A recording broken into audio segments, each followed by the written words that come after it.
This is the cooler I bought maybe 2 years ago. The Enermax Liqmax, whatever the fuck it's called, 240, and it seems it's already failed.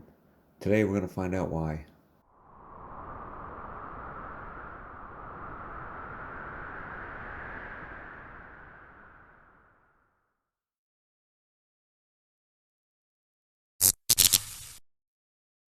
Alright, so here's today's project. My Enermax AIO started not cooling very well.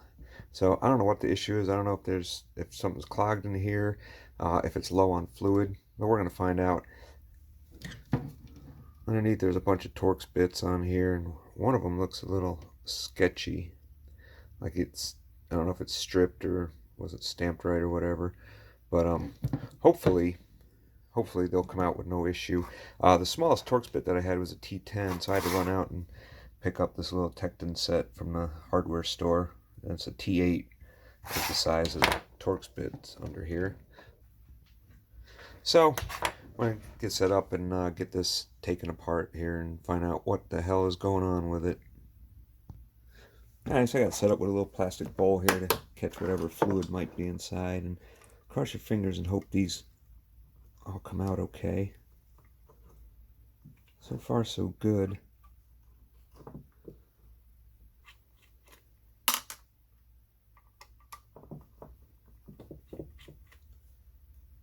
Alright, so we got all the screws out. Let's see if I can get this plate to pop off of here.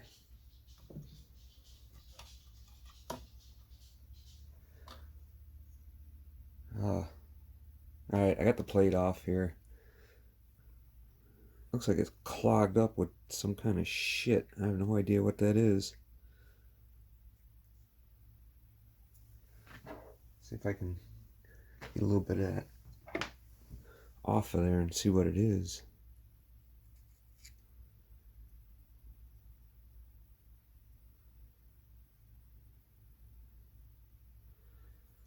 I have no idea. It's chunky, whatever it is. But yeah, it's got the fins clogged up pretty good there. That looks like, judging by this and the way everything's look, you can see it right here. It's all stacked up in here. What the fuck is that?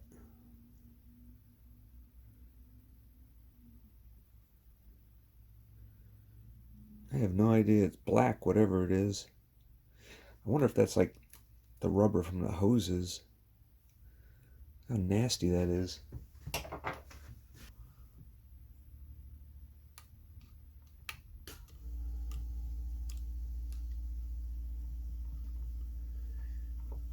And honestly, I thought more water would have been sitting in there as well. This looks like almost like a diverter. Yeah, everything is just full of this crap. It's all down in here. Alright, I have to do a little more disassembly on here.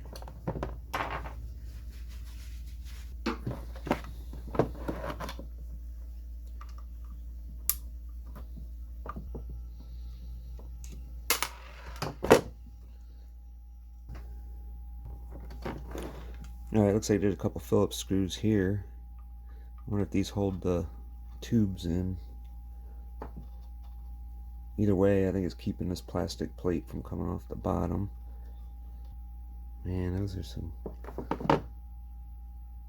weird screws. The threads are down here. I don't know if you can see that. Yeah, the threads are down here. The end of it's like a pin, so I imagine these are probably in there to hold. These are almost like a set screw. Seriously, less water in here than I thought there would be.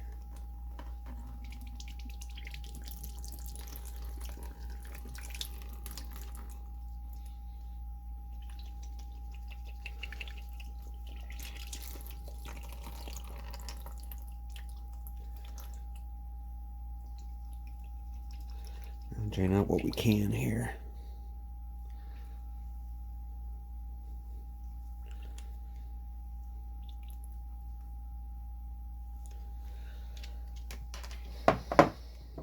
Alright, let's see if we can get this cover off the bottom here.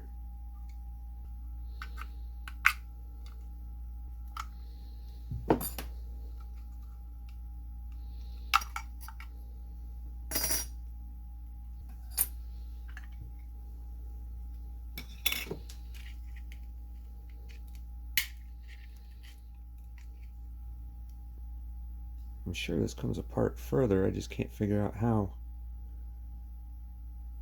Looks like we have possibly a fill port right there. Alright, so with some very careful prying,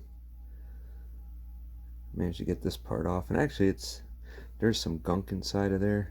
It's gonna be hard to see, but there's like black specks of shit inside here. So I gotta get that cleaned out. So I'm gonna get everything cleaned up here so I can get it all put back together, and we'll see about filling this thing up again. Alright, so here's where I'm at. I've got everything here washed and dried. And you see that came out pretty good. I ended up just using vinegar on that to try to, clean that up. Because vinegar does a good job on polishing up copper. And I wasn't trying to polish it, I was just trying to get all the shit out of there. And it looks like it's pretty clean. I mean, those fins are very close together, and the chunks that were clogging it up on the end there were probably too big to get inside of there. The radiator was full as well. I mean, it took me a long time to rinse this radiator out until I stopped getting fucking chunks out of it. So I don't know what the deal is.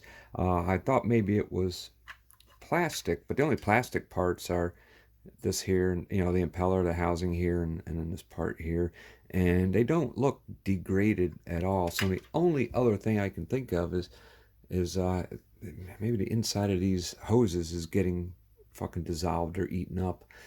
I don't know. There was an awful lot of shit in this radiator. So between this being clogged and the radiator, it's no wonder the cooling performance went down. And it did look like the coolant level was down quite a bit as well. So I'm not sure what's going on. But I am going to fill this back up, put it back together, fill it back up. And I'm going to just keep an eye on the temperatures. And if they start going downhill again, I might do this all over again and replace these hoses here in case the hoses are starting to deteriorate from, it may be the mixture of the coolant that they put in there. Maybe it was something that was pretty aggressive on this rubber. I don't know. We'll see. There's only one way to find out, is to fill it back up, put it back together, fill it back up, and test it out. So I'm going to go ahead and get that done now. Alright, so I've got my liquid here ready to fill this up with. What I've got here is distilled water with an additive to it. This is just hypercool, super coolant.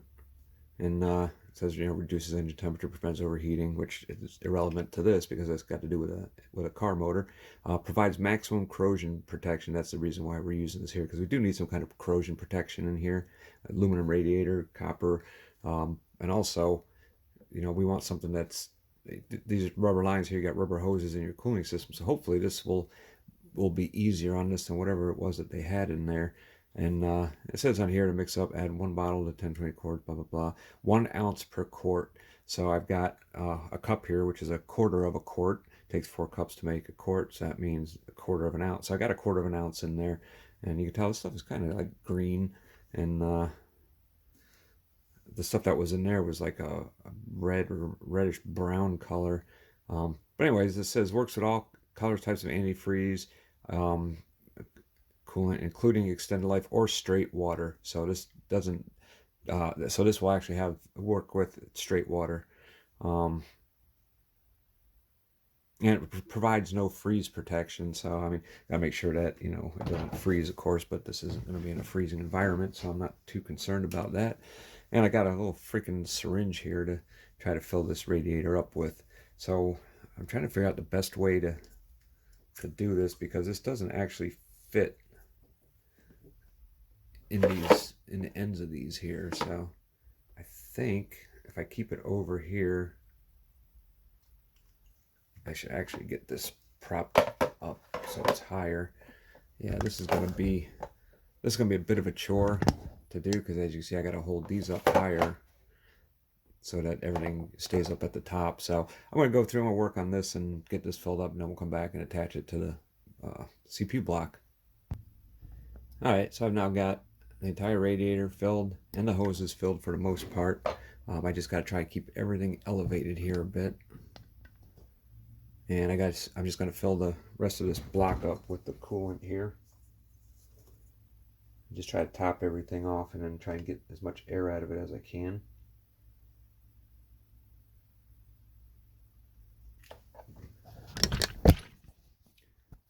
Alright, I do believe I've succeeded here. I've got that filled up as high as I can get it without spilling everything over.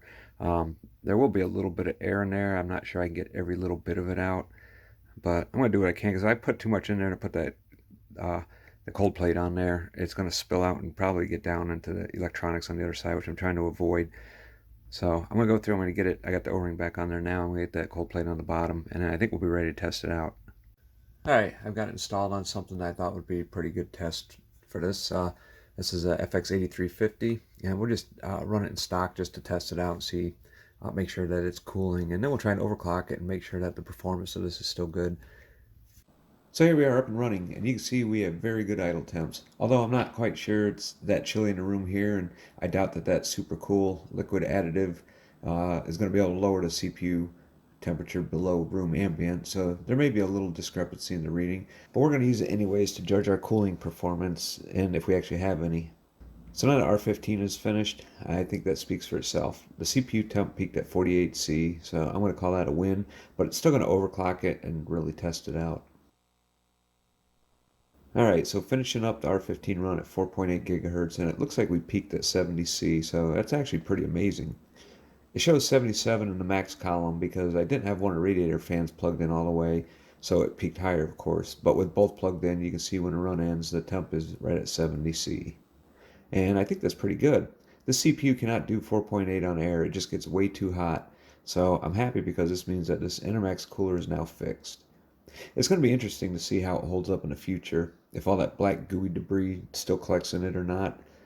I could have sent this back to Enermax under warranty, but I'm sure I would just get another one that would eventually have the same issue, and RMAing it really wouldn't have made for a very interesting video. So hopefully someone found this interesting. You guys take care, and as always, I will see you on the next one.